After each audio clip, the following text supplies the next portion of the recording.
guys, Chris from DSX Machina, and I guess I'm doing this video just after the news broke, and I'm sure some people are going to be wondering whether or not I'm going to continue with this. I think this is just a fun project. I said it was a thought experiment, and I think it may be a neat idea to give people a option just a fun lark. It might be a project that we publish on the side, and find it just for people who want to play with alternative rules. And I made a comment that Monty Cook, after working on third edition, came out with his own slightly off-kilter variant.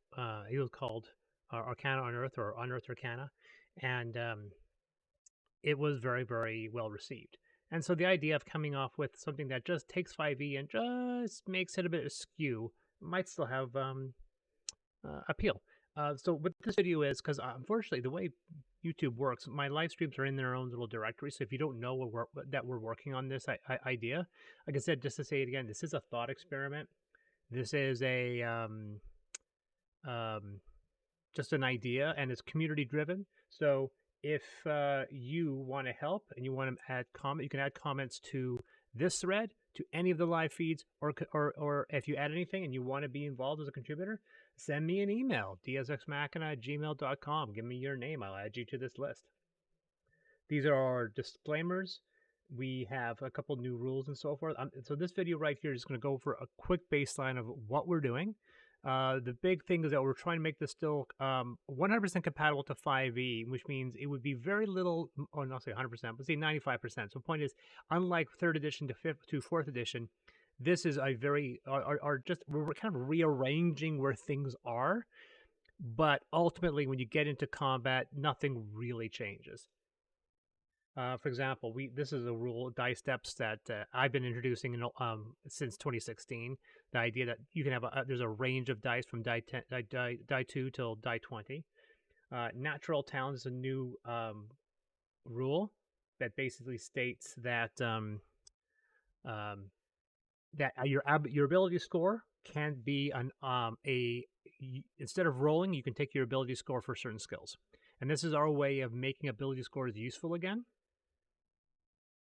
And the other thing we've also done, we have removed, replaced the 6 saving throws with just 3. So strength or constitution saving throws just become fortitude, dex or saving throws just become reflex, and will saving throw is either charisma or con. And so that's a simple one. You're asked to do a charisma or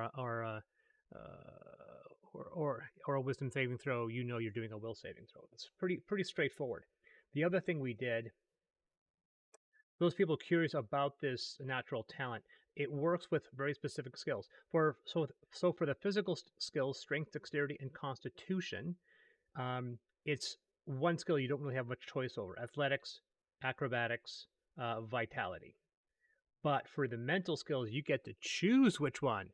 And in case you're wondering, wait a second, what if we're not proficient in those skills? Well, that's because we give you all 6 of these skills. You get 6 skills automatically with your character, because so many skills people end up getting anyway. So we're giving people 6 skills automatically, and then you may get additional ones depending on your class, but we're giving everyone 6 skills. For intelligence, you pick one intelligence-based skill. Wisdom, it's a choice between insight or perception. And charisma, it's any one charisma-based skill. So it gives you guys some variety of creating characters that are a little bit against the norm. The other big thing here is the fact that your constitution now dictates your base hit dice, not your class. Now, classes will modify this. For example, a barbarian may go +1 die step, which means if you had a 14 constitution, you would have a die 10. Close that off. Likewise, speed is now also based on your ability rather than your species selection. So if you're really low in strength or dex, you can move very slowly, but if you get high, you can get fairly high. Let's say once you get past 17, you're moving 35. And once again, certain races may play around with modifications, or certain species are. So that's going to depend on that. So this is the biggest thing. We're making who you are as a person more important than your choices. This is a nature versus nurture argument that we're placing it in your creation here. XP doesn't change. We've changed this to expertise bonus. Now that with the recent announcement, We'll probably pull this back to proficiency bonus because now we don't have to force ourselves. And you'll notice in ultra modern classes, the subclasses were always at the same level. Now, this is something that one D&D now offers. So we're not even saying we're following one D&D. We're just simply copying what we did in ultra modern. And the same thing with feats. Feats and so they're all basically just a graph that tells you when you get those. We have replaced sleight of hand with the word trickery. Pretty straightforward. I may put it back to sleight of hand now. Engineering is from ultramodern. Medicine has been shifted now from wisdom to intelligence. And sciences is from ultramodern. We've also added linguistics for people that want to be able to be really good at learning languages. We've also added that everyone gets a lingua franca, which is common, all speak, what have you, and you get additional languages equal to your intelligence modifier. You may get additional languages based off of background or what have you. Animal handling or whatever it may be has been turned into husbandry. Survival gets a more specific. We've added the vitality skill, which allows you to stave off hold your breath, starvation, and hold down alcohol. That's vitality. And I don't think we've changed anything with the charisma skills. We have stated that if you are proficient in a skill, you can, a natural one is not an automatic failure, but if you're untrained and you roll one, it's an automatic failure. We have created skill DCs as ranges instead of being 10, 15, 20, 25. It's 5 to 9, 10 to 14, 15 to 19, and so forth. This is so that that natural talent is actually useful. And as stated before, we no longer have 6 saving throws. We just have 3. I just mentioned what we said about languages. And finally, we've also played around with modifiers. We have named modifiers. D&D 5th edition didn't. All the other editions do. But we're not adding 14 different ones. Expertise, which is proficiency, your ability score, enhancement, and untyped. We've also removed the idea that advantage is the only named benefit that you can get. We have an edge, which is a +2, a superior, which is a +5. Hampered is a -2. Advantage, disadvantage can now be doubled. And currently, as a temporary, as a joke, we have an awesome where you set your die 20 to an unnatural 20. And that's basically where we're at for now. Like I said, this is a lot of this is out of 6 hours or so of live streaming. This is me just basically giving us a quick breakdown of what we've done so far. We are playing around with these are kind of the things we developed the last session, which is going to get updated into this file. We have added flanking rules. We have not changed rules regarding actions are still actions, movement bonus free, but we're expanding reaction so it stays a reflex or interrupt. We are not changing surprise, except the fact that attacking edge gets an edge or advantage. So we're making surprise a bit more powerful. Flanking, it doesn't need to be on a board. You don't have to be on the opposite. You just need 2 or more people attacking the target for people to flank. And we're still wondering whether or not we're going to be allowing range combat on that. We've also added the rule of an X maximum range, which is double disadvantage and ×4 your normal range. So if you don't have the long range if you have the long range indicated, there's a max range, which is ×4 the long range. So we've made certain weapons. This is important, especially for firearms, to make sure people know that there is a far, far range for certain weapons. We've also played with 2-weapon fighting. This is something I'm actually pretty happy about. With 2-weapon fighting, we've added that as a reaction. You can parry, right? But if you use the parry, which gives you a bonus to AC, a shield bonus to AC. But if you do that, you can't use your bonus action to attack. The other thing also is that you don't before you couldn't use your modifier for the offhand attack. Now you can. Shield is also being boosted. Not only does it give you +2 to AC, it also provides half cover for anyone that's considered behind you, and it nullifies flanking. So we've also now given an advantage for people who want to do a sword and shield technique. Death saves are a bit different. Death saves, you actually get to add your con modifier to death saves.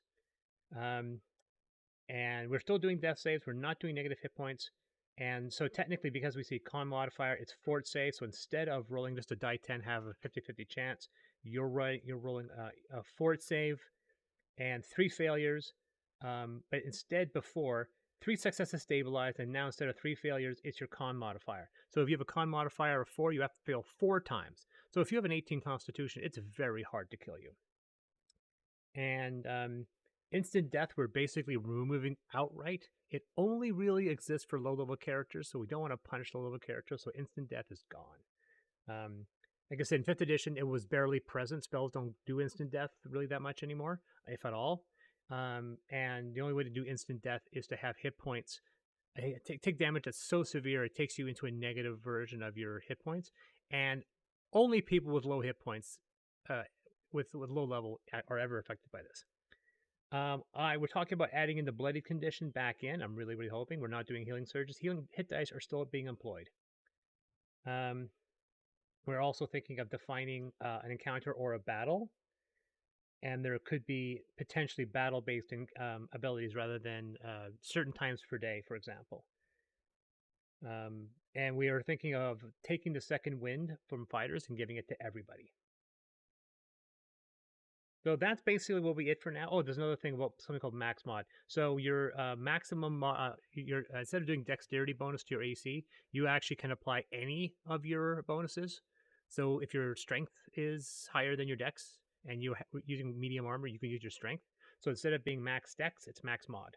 So these are some of the ideas. Like I said, a lot of this has been changing where things are. There's been very few new rules, and most of them are additions that you can avoid or ignore if you want. The important thing is that we may scale back a little bit just so I can make this a bit more compatible with 5e, but I do like how this is working.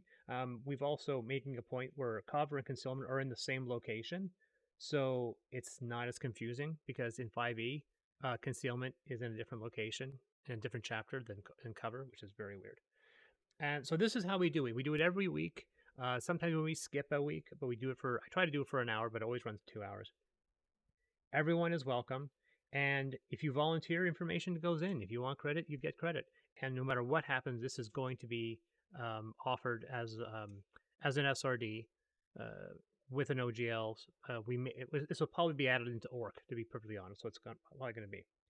And I'm looking forward to seeing what kind of stuff we can play into the future. And I may learn some of these mechanics and add them to future books, even if we don't move forward with 5.75. So anyway, that's it. I wanted to make sure people were aware. I'll probably do an update like this, like once a month, so people know where 5.75 is, and also tell people to please check the streams, please like and subscribe, join up. Listen, it's fun. We get to play around, and you can volunteer. Like, you know what? I've never liked this about 5e. You know what? I love this idea for 5e, and the group has been super awesome. No one says, no, I hate this or what have you. It's everyone just throwing ideas. We're tossing stuff to the wall. It's super collaborative. It's super fun, and I invite everyone to join us. But like and subscribe, check the live feed, and I usually give it out a couple days in advance so you know when it's going to happen. It's usually been Wednesdays or Thursdays at around 11 o'clock, and I think we're going to keep it around that, and unless some people will have a better idea. But anyway, this is me. I'm still really in a good mood from this whole OGL thing. So thanks, like and subscribe once again. And this has been Chris from Deus Ex Machina.